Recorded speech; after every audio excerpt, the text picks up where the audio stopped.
Welcome back to Merely Roleplayers, where theatrical people play role-playing games.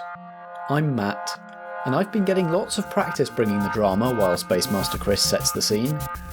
Back in December I went to Dragon Meet, the one-day tabletop games convention in London, and within about half an hour of arriving I was offered the chance to make a guest appearance on the Formal Gamer podcast.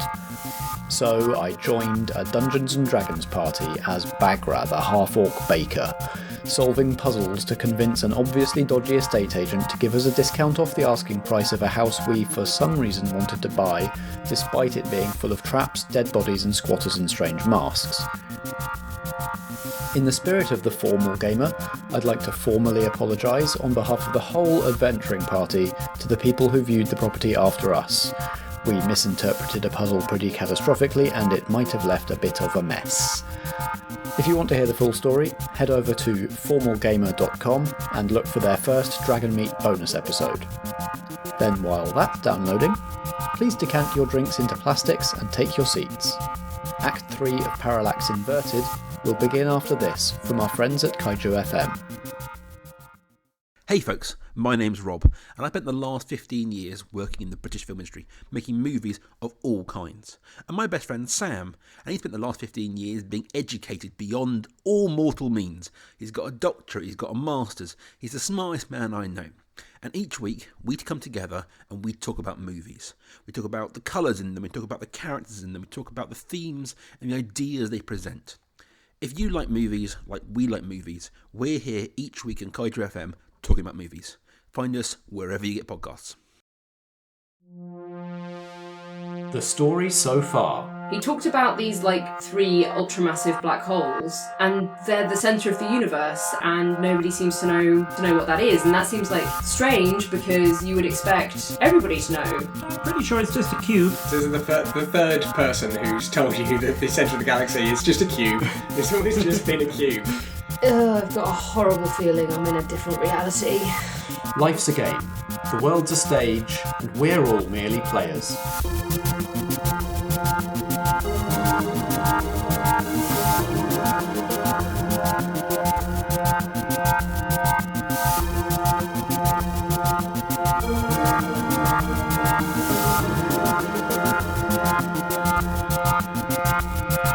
So you have travelled to Planet Vesta, trading post of some prominence. It's not Conclave governed, but there's a heavy Conclave presence there. For you, Vikki, it seems strange. In your experience, most planets like this, even though they do have a heavy Conclave presence, it's kind of maligned, and no one here really seems that bothered.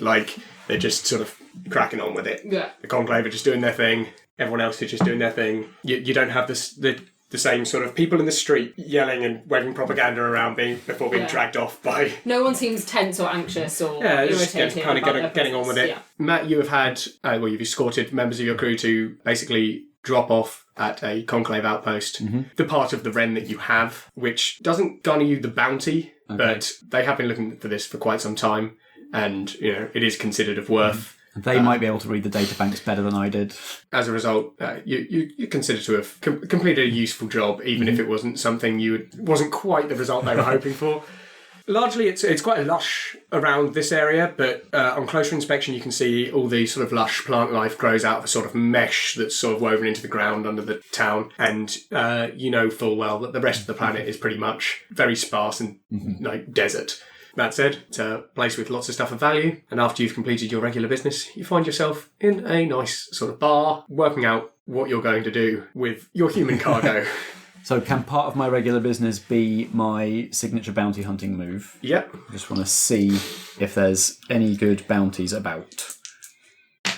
So I'm checking the bulletin board, and that's an 8, so I get 1 lead. Around these parts, they tend to be very minor crimes and pretty much confined to the city, or if not, it's someone who's run off into the desert having committed a minor crime in the city. Okay. There is simply 1 bounty poster for, not a lot of guilders, but, decent pocket money. With the size of your ship, you don't consider it, hugely worthwhile, but it's a little frog-like fellow called Jaudo. He basically robbed a small business that he worked at, and has disappeared off into the desert. All right, I'm keeping my eye out for Jaudo. So we're gathered in a bar. One that I think the three of us have drunk in before. The Mystics and me. Our usual...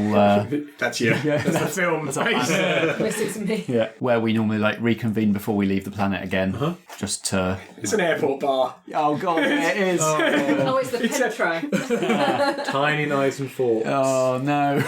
Really expensive pints. Yeah, and they've only got the basic, the same beer selection that everybody has. They don't have anything specialist. And you can see across the sort of the main street, the executive lounge, which is a big glass-fronted building. Everyone in there having a lovely time. So They're free exotic sandwiches. cocktails and their free sandwiches. But unfortunately, due to your bounty not quite delivering as much as you would have hoped, you can't treat the boys to... No, rounds on me, I suppose. I'm with you, right? Yeah. Yes. This is probably my first time drinking alcohol. Oh. What? So this is some kind of space beer. Yeah, it's... Do you not have that wherever it is you come from? I've not had a lot of normal human experiences, so everything's kind of a first for me. It's in sort of metallic canister with windowed sides, so you can still see how much you've got in the glass, but the metallic canister has an outer side that keeps your beer just ice cold Nice. at all times. I wouldn't have too much of it given your volatility. Okay. The first time I did, foam came out my ears.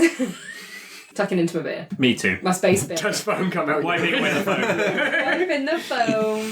You put a towel around your shoulders. This is my beer towel. So, we've got a question to answer of what we're going to do with you. Are you planning to leave me here? No, we're not. Are we, Matthew? Are we...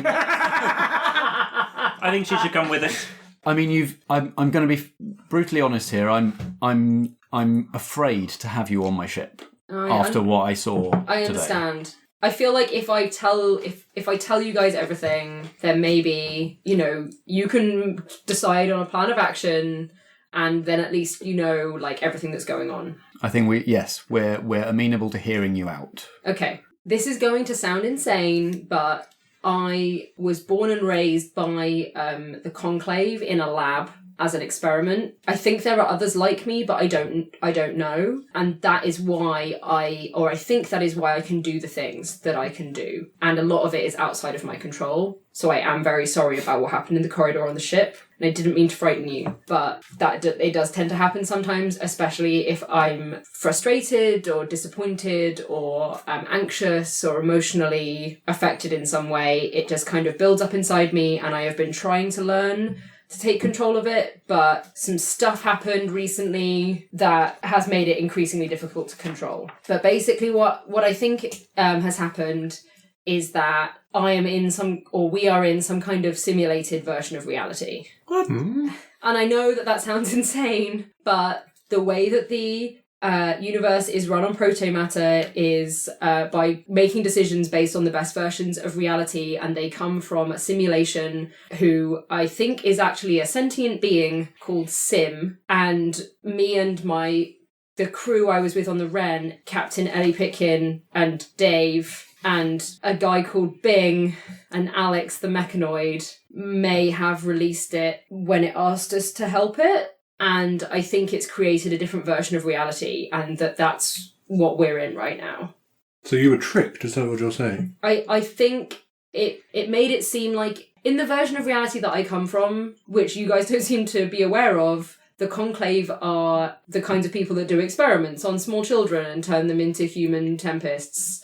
Does this sound like the sort of thing that the Conclave we know would do? The Conclave have just run everything. They run a tight ship. It's been lovely. They're a benign dictatorship. It's just been absolutely... And there's transparency. It's not like they could cover up something like this if they were doing it. They probably could, but at the same time... It sounds laughable. Why would they?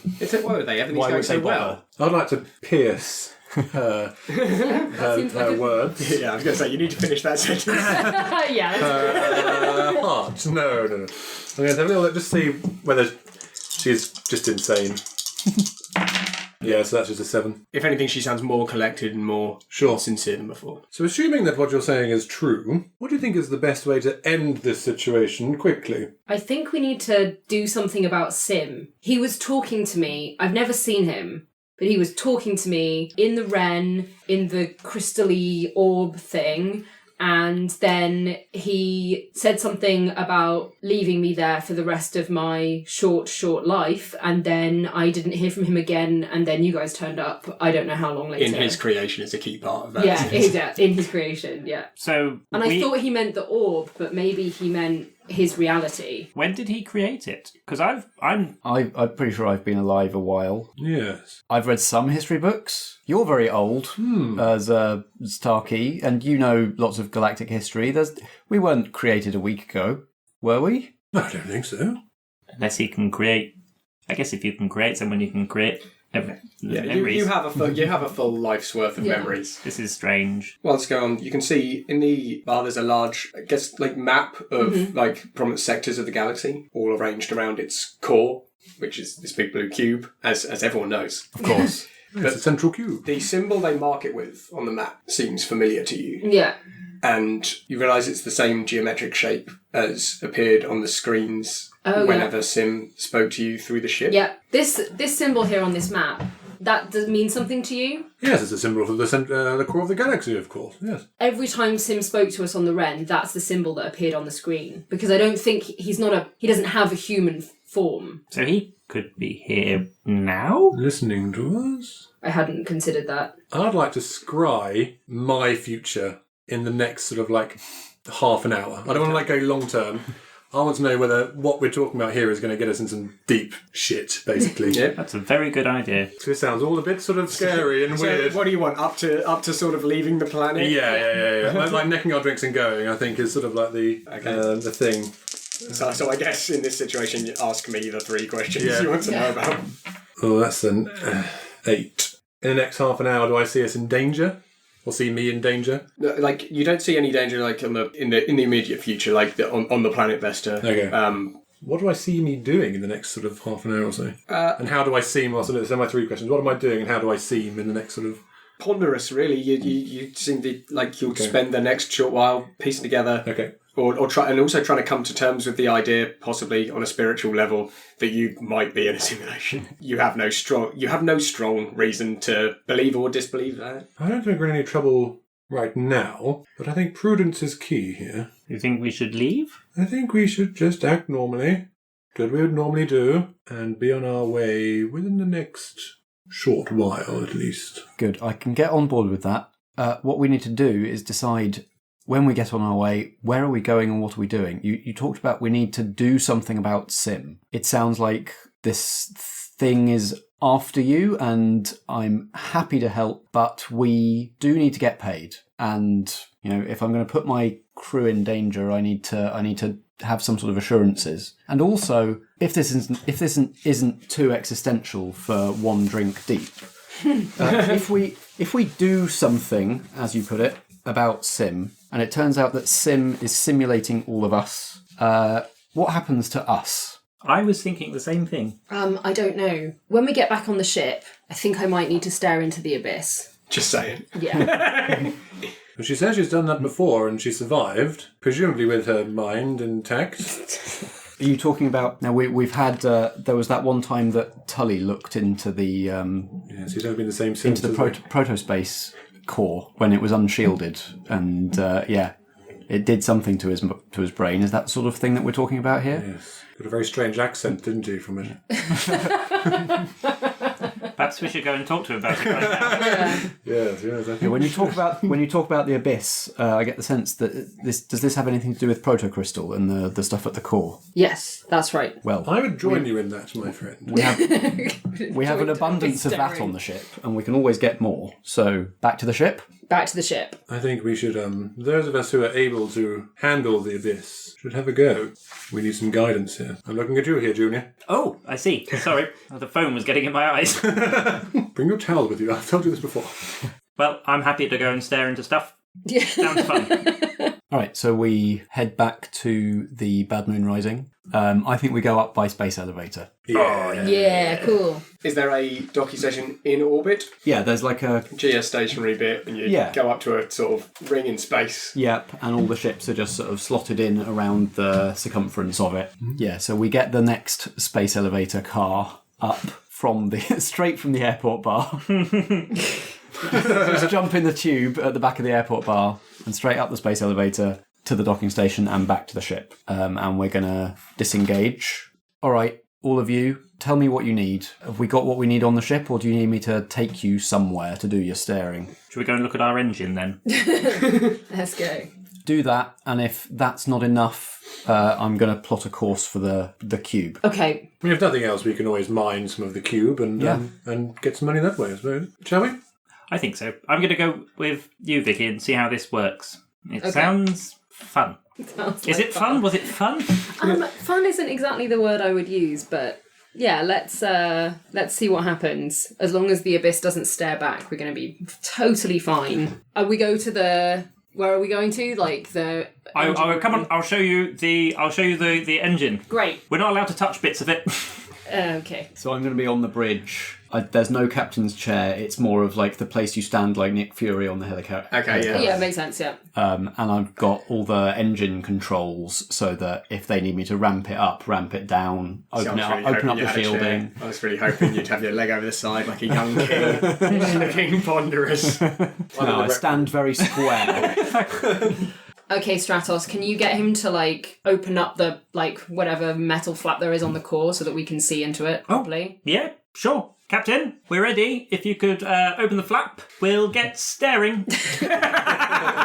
I think probably this only works if the drive is like active and we're making a jump, right? Yeah, I think you about right? want to spool up, I would have thought. Yeah, I'm spooling up and I'm going to start, I presume it's probably a series of jumps to the core, but I'm going to make a jump closer to the core. So I guess everything starts spinning and going whir. Yeah, this, I think like parts of the metallic sort of casing start shifting around it, and one part just moves aside in a more deliberate fashion, which you've referred to as the flap. Yeah. So, That was me. and you can see what you know to be basically a lot of fine dust of proto-crystal, which hovers in the middle of this thing like a just sort of orb. And sort of, it's like a swirling, almost like a marble in the centre, but you know it's actually like lots of tiny, tiny fine dust of proto-crystal in this perfect geometric orb. And you get staring. Okay. Good luck. I'm going to roll plus alien, friends. That is an 8, 9, 10. 10. Sweet. On a 10 plus, you are shown a dark vision to lend you insight. You may ask the abyss a question, and the abyss will answer. Where can I find Sim?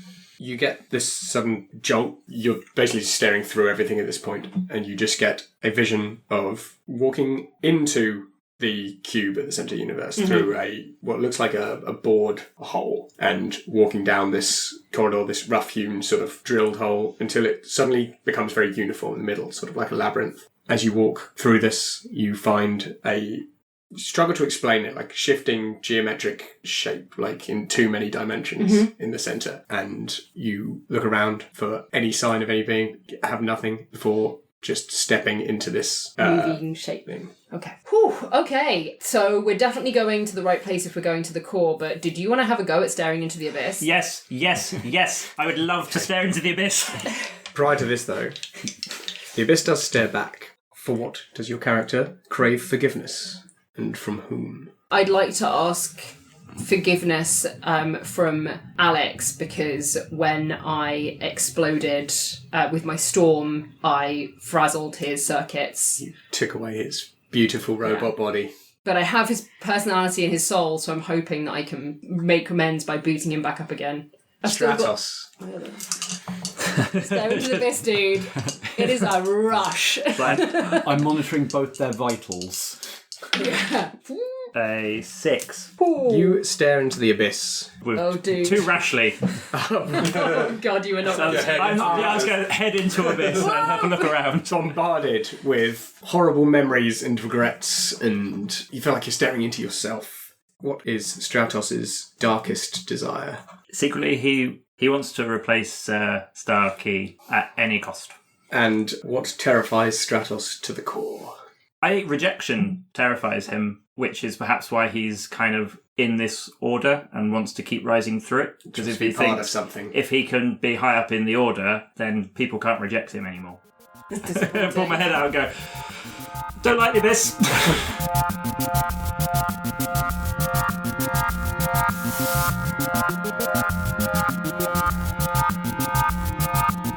So So the jump ends and the ship snaps back into real space. Yeah, like I think as the point, like the point where you spool up the drive, that's when you stare into the abyss. And I think as the jump's made, something automatic just shuts the flap, Yeah. snaps you out of it, and you feel just that strange feeling in your stomach you get whenever the subspace drive kicks in. Yeah. Although it's only your second time jumping with a subspace drive, you've been jumping around all different ways. Oh, I've got all kinds of jumps in my Drill backstory. space, proto space. Terrible drill spacing. I mean, honestly. Stratos, status report, both your vitals are going crazy. The abyss is. I'm just going to walk away and have a sit down. He'll be fine in a bit. Staring into the abyss is tough for beginners. I love how chill you are now staring into the abyss after your one previous time. I love staring. 2 previous times. Staring into the abyss, it's the whole thing. So, I stared into the abyss, and I think we need to go to the centre of the cube at the centre of the universe. Good to know we're going the right way. Any more insight into what might happen to all of us if you're right about this? I don't know, but maybe that's a question for Mr. Key. Sir Key, Starkey. Starkey. I can give it a go, I suppose, yes. What would you like to know? So when I stared into the abyss, it showed me walking down a hole bored into the side of the cube, and then a shape spinning in the middle, and I just stepped into it, and that's where the vision ended. And I would like to know what the result of that is going to be. Okay, so I rolled a 7 total. Okay, so How do I see her actually getting into that sort of port space? So you pretty much see the ship opening fire with everything it's got on this proto-cube. It is blinding to look directly at any impact made on the proto-matter, but after a good while, you simply blow chunks out of it. It's not a big hole compared to the size of the cube. The cube is very big. Yeah. It's a very big cube. Well, how do we feel about being aggressive towards the cube? As in blowing a bloody great hole into it? Well, we've mined protocrystal before. We've carved through it before. We know the ship's capable of it. Is the cube at the centre of the universe fulfilling a purpose? Are we going to destabilise things if we make that big a dent in it? Everything which has a place serves a purpose, of course, Matthew. Wise words. I just Snug as a whiz for you there. I don't think that we are going to be destroying the cube, merely opening a hole. I'm uncomfortable taking such rash action based on visions and prophecies. It just seems like there are all sorts of possible consequences. I'll keep jumping us towards there, but The future has been murky, I must say. We've only really got the word of our friend here to go by. I haven't been able to pierce the veil of any more truth, I'm afraid. I'd just like to ask you a question quickly, Vikki. Yeah. When you released this sim, Yeah. what was it encased in? How did you release it in the first place? So we had to go to... The Conclave had a kind of spaceship surrounding the 3 black holes at the centre of the universe. And A spaceship surrounding the 3 black holes? yeah, and we had to basically go in and shut down the power system that was keeping Sim in whatever Sim was being kept in. But we never actually... The action that we had to take was in a different place to where Sim was released from. But we kept getting transmissions from it, and we had a transmission thanking us for releasing it just before everything kind of went crazy. You also saw something coming out of What did you see? black holes. What did you see coming out of the black holes? Just kind of like tendrils and tentacles, and then... Like what we saw at the cube? They weren't crystalline like No. the cube. It was just a dark shape. You could only Just really like, make it yeah. in front of space. I guess like in front of stars and Yeah. kind of thing. It was like a shadow. A shadow that blotted out the stars. Vast, presumably? Yes. And tendrils. Yeah. I've never heard of such a beast. I'm not sure if it's actually a thing or not. I mean, whatever it is, it sounds like bad news. I'm not disputing that. I'm not sure whether it's a good thing or not that Sim is in control of the reality that we're currently existing in. Could it be that this sim is keeping this creature at bay, and if we destroy sim, this creature emerges? I'm not sure if they're not one and the same. Maybe we just need to go and talk to this sim person. I like the sound of talking first. Well, Sim tried to attack us, if you remember. That is true. When we got close. Doesn't seem like the talking type, but I'm happy to give it a go. I think if he's a creature that can create an entire reality, if he wanted us destroyed, he probably wouldn't have just sent a few bits of like crystal to fly at me. I mean, that was like shoot target practice. Right. This is getting ridiculous. All the speculation, all the visions. I want answers. Let's go. Okay. For once, Matt, I like your style. Very well. So I'm spooling up the drive again to get us to the core. It's probably 2 jumps. Who's rolling for these jumps? I will. You're actually in the engine room, so you can help. He just pulls the lever over again like a slot machine. 8. Either we take 1 damage or trouble catches up with us. Oh, let's have some trouble. I think we just have some trouble, yeah. You drop out of subspace, and in the far distance you can see the small blue speck of the core. Still a foolish distance to travel without a jump, but from that, like you're taking like the safest routes that you know through the galaxy. They're pretty much like mapped routes. Like if you're going here, you go there. Like it's a pretty standard sort of jump pattern. You emerge to see a shape that you recognise as the Slow Loris. Could you describe the Slow Loris to us? Small, marsupial, big eyes. It's significantly bigger than the Bad Moon Rising. I imagine it as a bit like whereas we're like sleek and predatory, I imagine the Slow Loris as being a bit more like bulbous, especially in like where at the back where the drive is. And I think the ship is more tooled up than ours, but they don't have as many, like they focus on concentrating fire with the ship. They are a blunt instrument rather than necessarily scrambling lots of nimble fighters and stuff. So it's big and it's intimidating and it's bristling with weapons, but doesn't have all the shuttle bays and like fighter launch tubes that we've got. It's not subtle. No. So you can see on your console, seconds after exiting subspace, that you are being hailed. Who's that? Oh, long time friends of ours, I suppose you could say. If you can fight, which I think you probably can, I'd get ready. Man, what? All points, Puce alert. Scramble to... That's the worst one. The worst one. Because I'm not asking them to launch yet. It's not a claret. It's not a claret yet.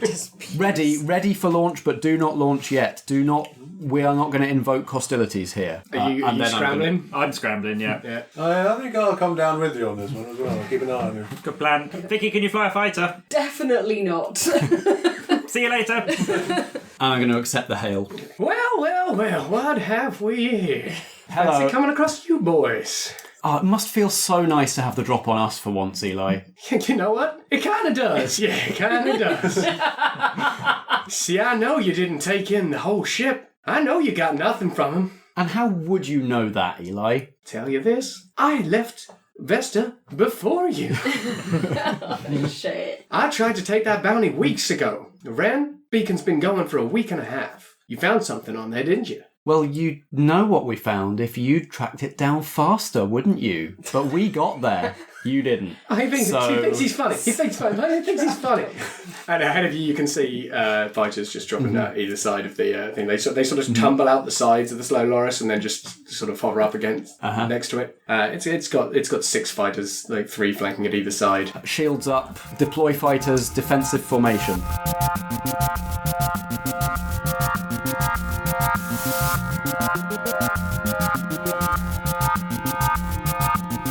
I'm going to roll my future. No, I'm going to roll his future because I want to look after him. He's got a destiny. I have to make sure he gets there. Yeah, I think he has to sort of allow this. Does he?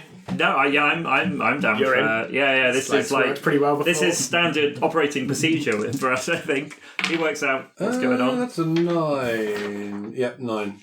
So you asked me 3 questions. Oh, okay. What danger might I face? You see that while engaging the fighters, which they're tooled, like they're similar to yours. I mean, they're not weak. Another couple of vessels drop from below the Slow Loris and start making their way towards Bad Moon Rising. So we have 2 extra fighters than we see right now, so be mindful of those. And they're different. What fortune do I see myself enjoying? I mean, the glory of battle. You love it. Oh yes, you're having a jolly good time.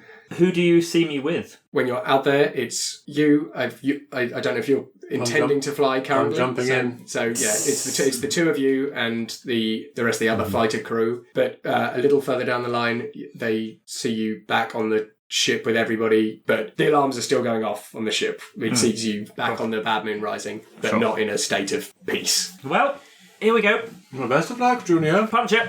So it's like the scrying done, literally while putting it on filling. And we're off. Do you just pull the tops down like an X-wing, like a flimsy? Pretty much. Yeah. The Battle of Britain School of Space. Yeah, exactly. Yeah. Flimsy cockpits. That's what you need in a fighter.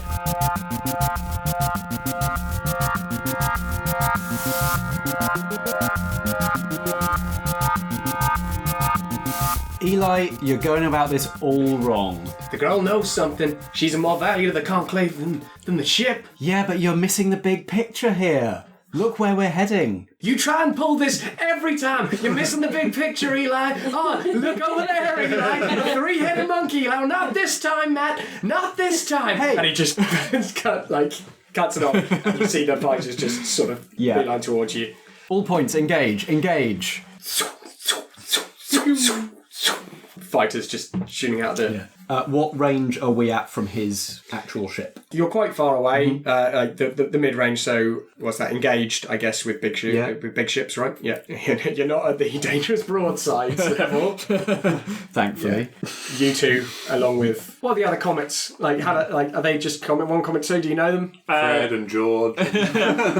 Brian. Fred, George and Brian. Yep. Okay, sold.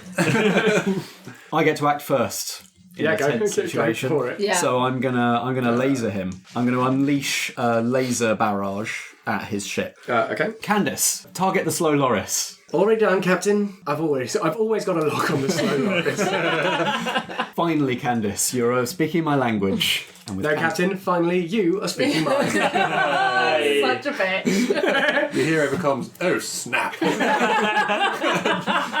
So with Candace's help, I am rolling at advantage. So I've got an 8 for firefight. The lasers do 1 damage. Cool. Pew! I'm not imagining like a pew, like a... Yeah, it's a laser. It's it's a solid beam. It's a big cutting laser. Yes. And Pew, pew, pew, pew. you see it make impact with something in front of the ship, and you see the recognisable blue ripple of shielding. In which case, can I, for my one that I get to choose for rolling an 8, can I discharge the lasers and deal double? Yes. So it does 2 damage. So towards the end of this big arcing cut, you sort of put up across the slow Loris. It just so you like as it moves up, you just see the shit sort of start to flicker. Captain, I have I've got a plan, and I'm as surprised as anyone else. I'm finally rubbing off on you. I'm so proud of you. We're learning from one another. That was really good how you just shot him like that. I think you're both learning from me, actually. Everybody's learning. We've been on such a journey. Okay, What's the plan? in the spirit of learning, don't tell me the plan, just do it. I trust you. Okay, but it means we're going to have to board the ship, capture it, and use it to shoot our way into the cube, like that plan. I'm going for it. I think there's a way that I can help you. Do you guys have a gun turret? Yeah, we do. I'm off. I like this plan. Don't wreck it. I'm hesitant, but I trust you, young Junior. Stratos, wait until I give you a signal and then head straight for the ship. Okay. Running down to the turret, getting into the gun turret, assuming that it's one of those like 360 situations, so like strap myself in. I figure some good dogfighting probably happens at that time as you move into these other fighters. What do I do? So generally speaking, it works pretty much the same way as combat would work. So you're rolling volatile. Person to person, it's rolling. It's a firefight. It's a roll plus volatile. That's Snake Eyes. That's a 4. Oh dear. Shit, mate, and you're the volatile one. Yeah. So you're coming in on these fighters. You're sort of second in one arc of the fighter formation. You bash button that you think will fire guns on this thing, and You fangled technology. and alongside you, Stratos, you just see a couple of latches just open up on the wing and a flap just open on the wing. It's like, it's not that one. I can't find the button. These newfangled controls. Back in my day, this was clearer. I get the manual out and I on the screen. Oh, use a manual download. Well, if he's done that, I assume he's now kind of in danger. Yeah, like Having he's like, failed. oh shit, then it's So can I sweep into whichever fire at whichever thing is going to be harrying him the most, and therefore be protecting the weak? Yes. yes. Whatever he was trying to shoot at. I'm weak. I'm weak. Cool. Your ship's weak. Yeah, just protecting the stupid. You're weak, mate. Double 6. Okay. Oh. How do you want to do this? I'm just going to come screaming in from the side and just try it. I don't know if I'm going to do enough damage to completely destroy the ship I'm facing, but if I don't, then I'm definitely discharging. Yeah, I'm just going to fly in for the side and unleash my autocannons. I am going to discharge to deal double harm, which is 4. So the one in, like that was coming straight for him it just blows up. Cool. I think that happens and he brings the manual down to see, like, oh, maybe he must have pressed the right button. Nailed it. I'm getting good at this. I'm then going to do you're able to discharge and take a moment to recover. Yeah. So I can roll recover. Yeah. I have to roll recover, don't I? Yeah, still. Yes, yeah. Okay, so that's a 7. You take a little too long. You can choose 2 from the recover list, but your enemy gets a chance to get into a better position. Oh well, okay. So I've recharged my my gun at least. Yeah, you swoop in fairly ostentatiously. Like, it doesn't take them, the other fighters, really long to pin you, as we should probably get rid of him.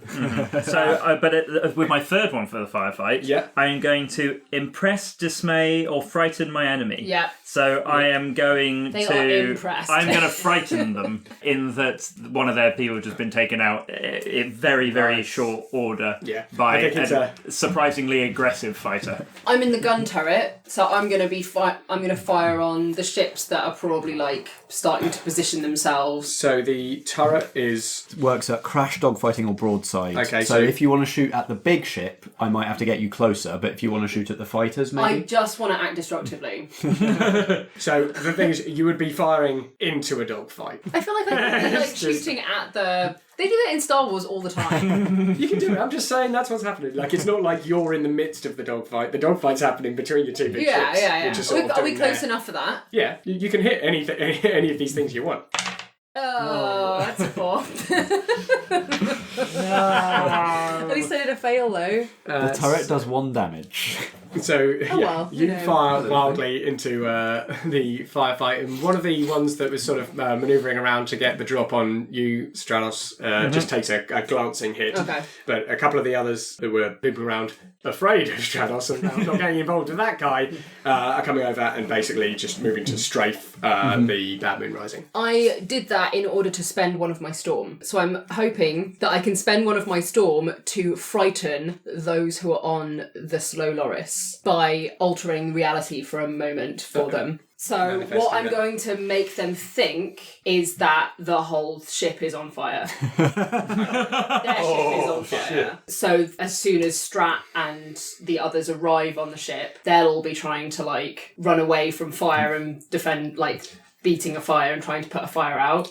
And he's just going to go straight to the bridge. Okay, so you blast at this ship, but what you're actually aiming to do is you basically fire a warning shot across them, and you see this, like, basically envision for them just this blanket of fire just taking sort of one half of their ship, where your shot went over. You're taking harm from the fighter on the Bad Moon. How much? So it's autocannon, so it's 2. 2 harm. Okay, so we're taking superficial damage, we're scorched, and we're going to take a hull breach, friends. Okay.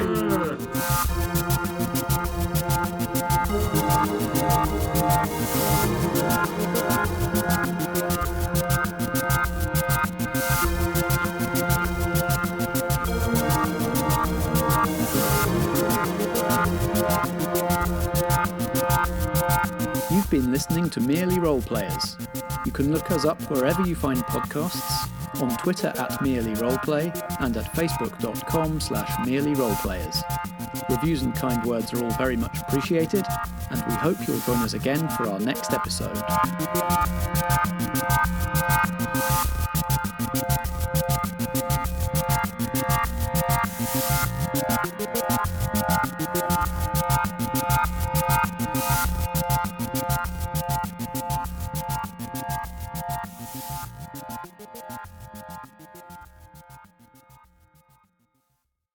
Is there anything stopping me just spooling up the subspace drive and just ghosting? I mean, I think there's definitely a time. Like you've Okay. literally just dropped out. Yeah. Yeah. It's got to cool down a bit. 33 Fine. minutes, I've heard, is Oh god. the appropriate amount of time for spooling up a subspace drive. Yeah.